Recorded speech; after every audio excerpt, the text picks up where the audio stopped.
Oh, thank you so much. I'm so honored to talk about this because my dad had a front row seat to World War II. And so I love sharing his story.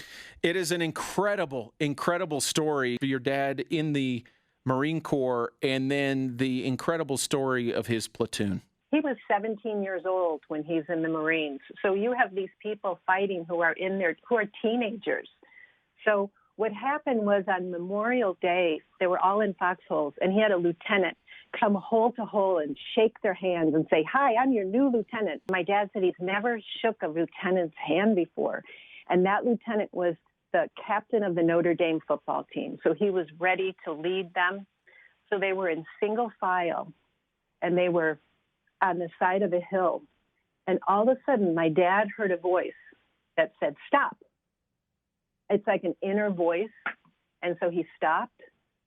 And so some people went around him, and seconds later, the entire side of the hill raised like 50 feet in the air. There was this tremendous explosion where there's smoke and rocks and tons of dirt all in the air it was like impossible to see.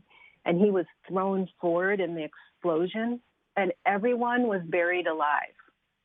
And he was buried up to his chest with his hands buried. And his best friend was in front of him, and he was buried up to his chest also. So then what happened is the Japanese started shelling because they have to make sure everyone's dead. And so now he's getting shelled with all the bullets going through when he's buried to his chest.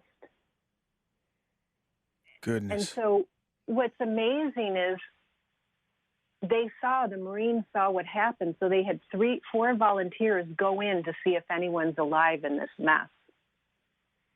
And to have someone volunteer to go in with all that happening that's unbelievable that someone would do that. So they come in, and they start digging my dad out. And he said, get Bobby. I'm okay, get Bobby." And Bobby was his best friend. And so all of a sudden they're digging him, and then they saw he had a shot in his stomach. And my dad, when he went forward, the gun went off and shot his best friend.